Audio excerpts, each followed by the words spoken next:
Okay, time for a new video, and whether you are somebody new to my channel or you are returning to my channel to watch this video, it is greatly appreciated. As always, I'm filming this video in one go, so if I stumble over my words moving forwards, apologies about that. And also, if the quality of this video is fairly poor as well, if there's any lag, anything like that at all, sadly it cannot be helped, and hopefully it is not too much of an issue for you. I should also apologise if you can hear my little fan whirring away in the background. It is very warm again here in the UK, and also we've had scaffolding around the house for the past couple of weeks, and this morning they're getting rid of it. So if you hear some banging or drilling, sadly that can't be helped either.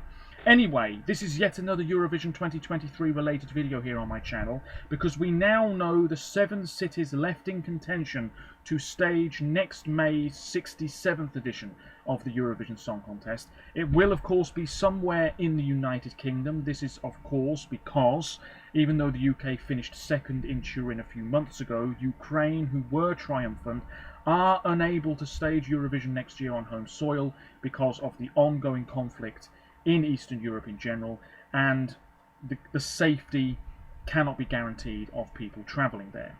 So the UK and the BBC are stepping in instead. We've known this for ages. This morning, today being Friday the 12th of August 2022, on the radio, Scott Mills actually did it, and he's one of the semi-final co-commentators for the BBC. The shortlist was revealed, and 7 cities remain, and in this video I'm just going to go through them again fairly briefly, give you my thoughts. As always, let me know what you think in the comments below as well, and links in the description as always to my other social media pages. Check them out if you so wish. So I've got 2 news articles up in front of me here. I'm going to begin with what it says on the Eurovision website. I'm just going to read from it because it will be much more eloquent than some of the stuff that I'll be spouting out just by myself. It says, the BBC and the EBU have announced that Birmingham, Glasgow, Leeds, Liverpool, Manchester, Newcastle and Sheffield have all been accepted as shortlisted host cities for the Eurovision Song Contest, set to take place in the UK next May. Then they have a handy map.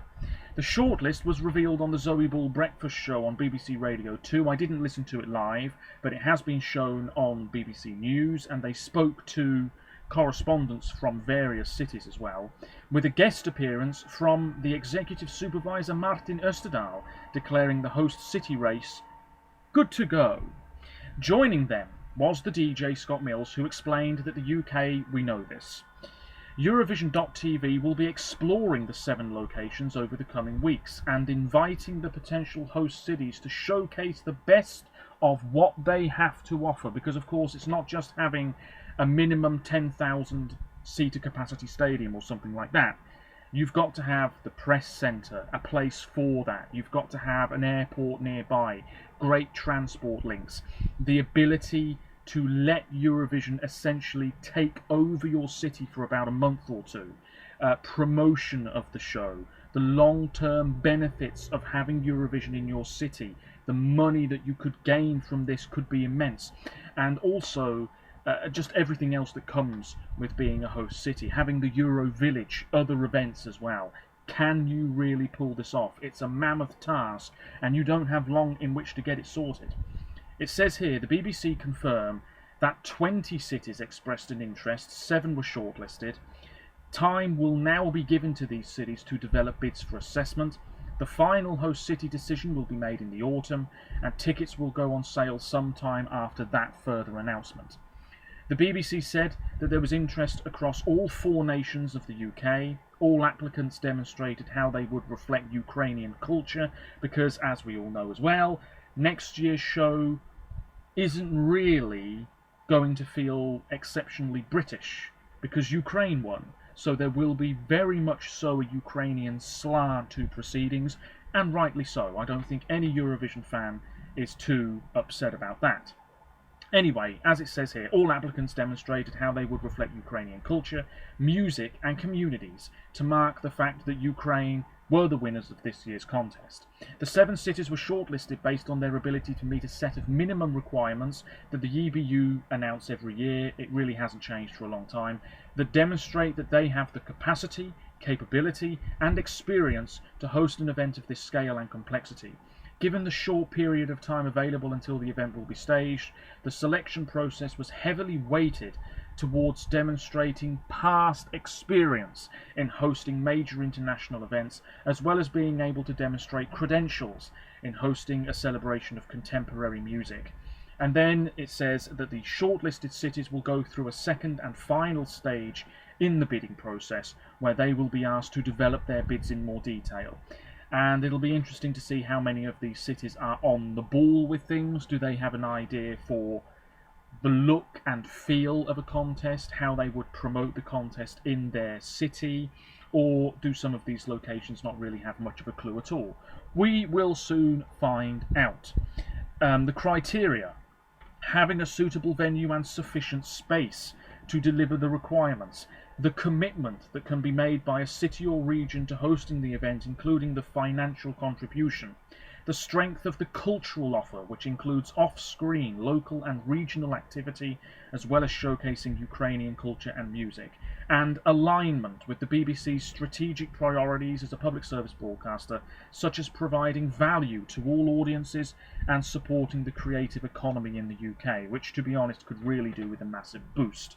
The director of unscripted content for the BBC, Kate Phillips, says, "We would like to thank all of the cities and regions that submitted bids. We have 7 fantastic cities through to the next round. It's exciting to see such a breadth of bids going through from across the UK, except Wales and Northern Ireland, so make of that what you will. We are committed to delivering a truly unique song contest." So that's what it says on the Eurovision website. Fair enough. Now, let's just take a very brief look, ladies and gentlemen, at the cities that did not make the shortlist. They include Aberdeen in Scotland, the P&J Live, which is one of the largest indoor arenas in the UK. And I have a feeling that Aberdeen missed out here, purely because if it's going to be in Scotland, it's going to be Glasgow. It's full steam ahead with that bid. Also, it's been a while since I looked it up, but I think the arena's a little bit out of the way. And I'm also not sure Aberdeen had enough in the way of hotel accommodation and things like that for the press, the fans, the delegations, etc.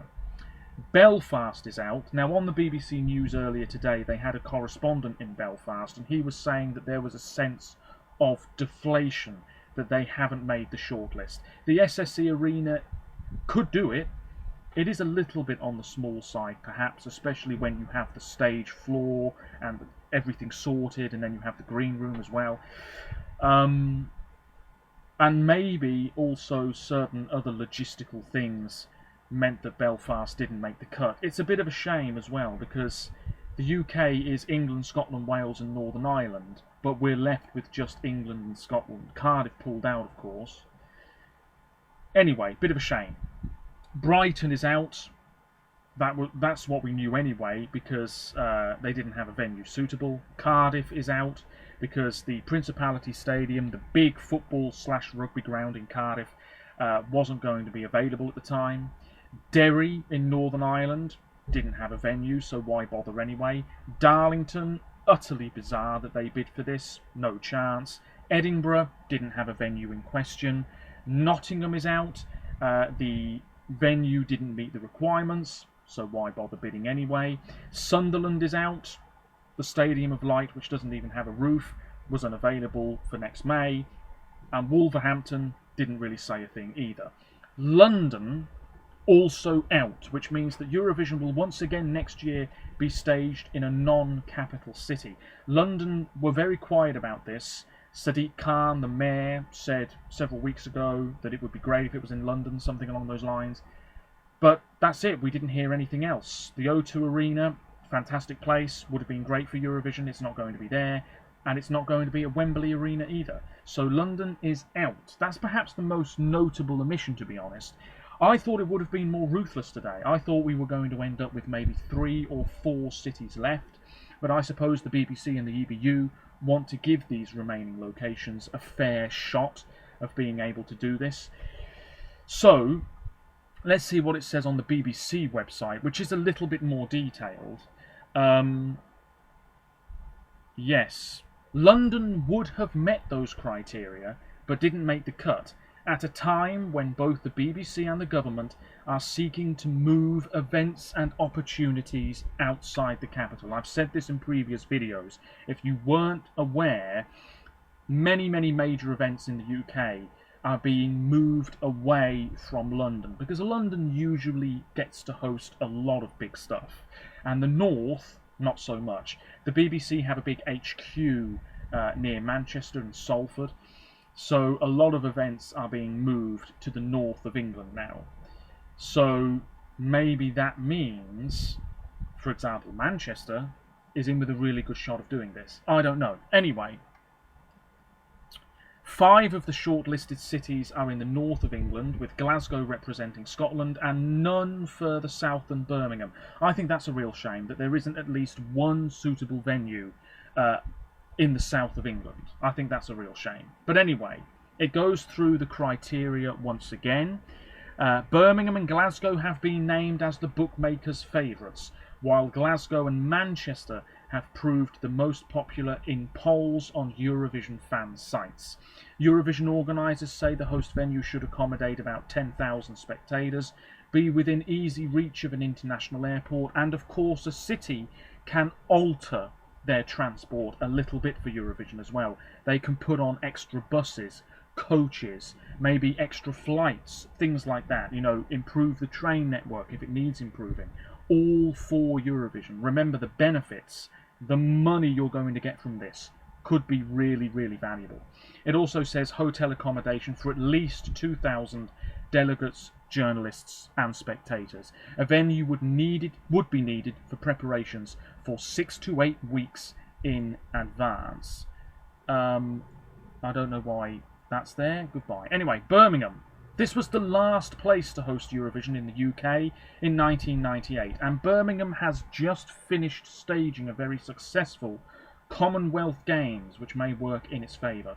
Its venue would be the Resorts World Arena, which has a capacity of just over 15,600, not the arena which staged Eurovision in Birmingham in 1998. It's next to the airport, it's next to a train station and motorways, and hosted the Concert for Ukraine, where Jamala performed, in March. Birmingham's in with a really good shot of doing this. Really good shot, especially coming off the back of staging a very big event anyway. Glasgow, the 14,300 capacity OVO Hydro Arena, would be a fitting setting in some ways because the exterior was in the Fire Saga movie. It's next to an exhibition centre, centres plural, that could be useful for a press centre. There's a nearby station, hotels. It's hosted the 2014 Commonwealth Games and the BBC Sports Personality of the Year Awards. It's looking very good for Glasgow. It's been in Scotland before, but not since the 70s. Leeds had hoped to be the European Capital of Culture in 2023, but Brexit prevented UK cities from entering that particular contest. However, the city is ploughing on with staging its own year of culture. That means Eurovision could not come at a better time, says the council. The 13,781 capacity First Direct Arena, which is a very swanky, futuristic looking place from the outside, is close to hotels and rail links and is in the city centre. I've seen a lot of comments online this morning. A lot of people are behind a Leeds successful bid. They really are. I've not been to Leeds myself. Liverpool, the home of the Beatles, has a rich musical history that attracts thousands of international visitors every year.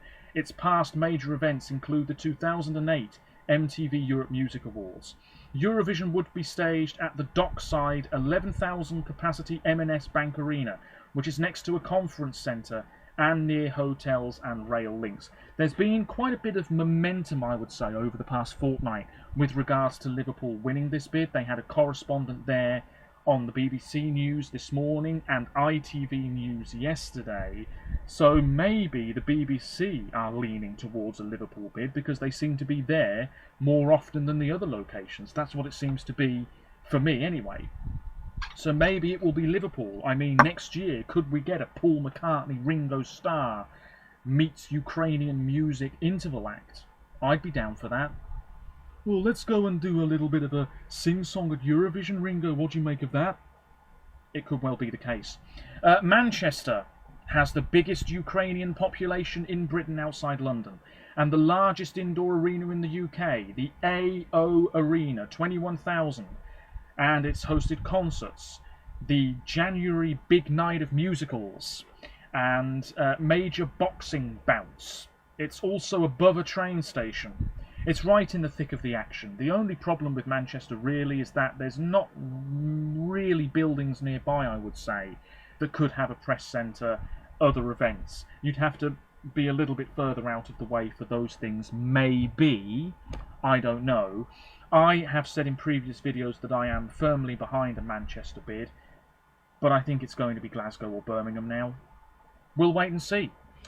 Newcastle, the city's 11,000 capacity utility arena, is close to the main train station and other central facilities. The council says the town moor and exhibition park on the other side of the city would be transformed into a Eurovision village. With all due respect to Newcastle, I don't think it's going to be there. And I don't think it's going to be Sheffield, which is where a really good friend of mine lives. It's twinned with Donetsk in Ukraine. The arena, also known as the Utility Arena, has a capacity of just under 14,000. It's just outside the city centre, but has tram and motorway links. It's also hosted the Sports Personality of the Year award, and was the finish line in 2014 for the Tour de France, Grand Départ. There you go, I didn't know that. There's really not much else to say here, and this video is winding down to its end. Let me know what you think. Obviously, I am going to keep my eyes and ears open for any news regarding Eurovision 2023 over the coming weeks. We will find out more about each specific bid, plans for where the Euro Village would be, other events, that sort of business. And I will probably be making more videos about this moving forwards as well. So yeah, it's a shame Belfast isn't on the shortlist. It's a shame no city in the south of England is on the shortlist. A shame Cardiff isn't there, but we know the reasons why. We've known for a few days at the very least. So yeah, that's it. 7 cities remain, but only one can come out on top. And probably by mid-September, I would say, we will know. And then before you know it, hotel rooms will be selling out left, right and centre, and the wait will begin for tickets to go on sale as well.